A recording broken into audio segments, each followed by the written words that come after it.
Right, we continue. And I keep showing you this just to remind you. Sun Tzu, The Art of War. Yeah, right. Okay. When the way is narrow, when the way in is narrow, you know, like a girls. Yeah. Anyway, we won't go there. Listen, although I wouldn't mind going there right now. Anyway, when the way in is narrow and the way out is circuitous, that means like you have to go round and round and round and round. So a small enemy force can strike you, even though your numbers are greater. This is called surrounded ground.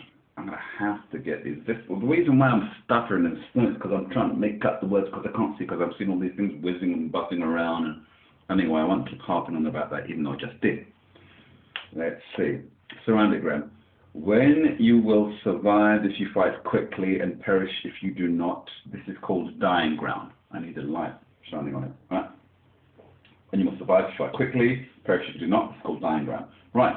So let there be no battle on a ground of dissolution.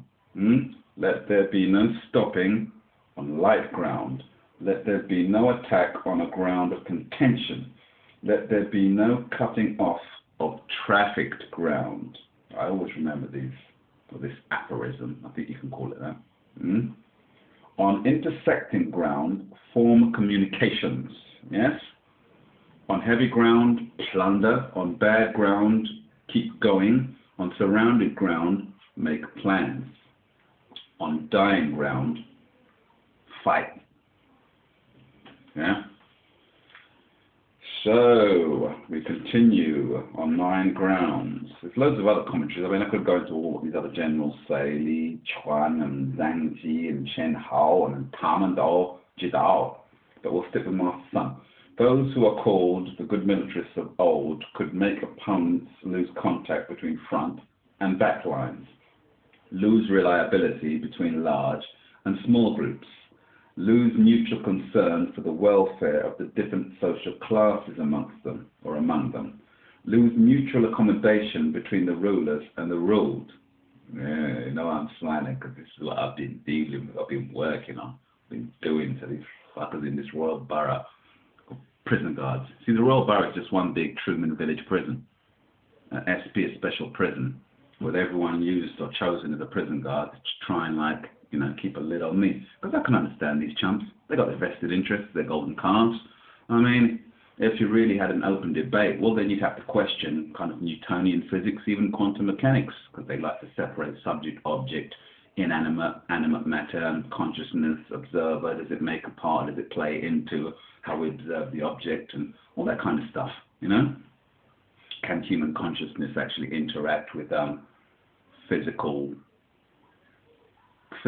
entities like the planet or the sun or electromagnetic fields? You know, that's kind of telepathy and kinetics. They don't discuss that in physics, do they? You know?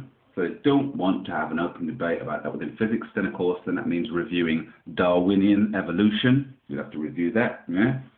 Freudian psychology, Adlerian, Jungian, all the whole school institution, the whole canon of psychological, psychiatric debate would have to be re-examined. Then, of course, I'm not saying you do away with them, because there's a lot of good in a lot of the religions and belief systems. There's a lot of crap as well. But you would have to re-examine Christianity, re-examine Judaism, re-examine Islam, Sikhism, Jainism, Buddhism, thisism, thatism. You know, every blasted belief system that there is, you would have to re-examine.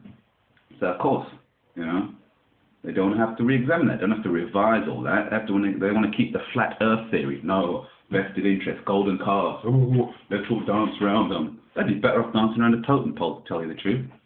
Dumb fucks. So they don't want to examine their psychology schools of thought, their fucking economic schools of thought, their chemistry. They'd have to re-examine chemistry, the Institute of Chemistry, the Royal fucking Society of, not arts, Royal Society, in Royal Institution. Chemistry, biology, physics, mathematics, consciousness, psychiatry, all the rest. You have to review it all, and they don't want to do that. So they want to keep their vested interests and pretend that the world is flat. Well, like in that cartoon said, the world, they said, oh, the world is round like my head. This is Columbus to the King of Spain or whatever. And the king turns around and whacks him over the head and says, no, the world is flat like your head. Funny, but it doesn't quite work now because I'm saying you lot are trying to believe that, or pretend or make out that the world is flat, but in actual fact, folks, the world is fucking round, and you can pretend all you want. The only good pretending will do you is, say if the food chain does collapse and there's no food to be had, you can all pretend like in Peter Pan, you know, the Steven Spielberg version, you can all sit at the table with noodles and everyone and pretend, oh look, we've got food to eat, look, bread. We're so skilled in being two-faced lying pretenders.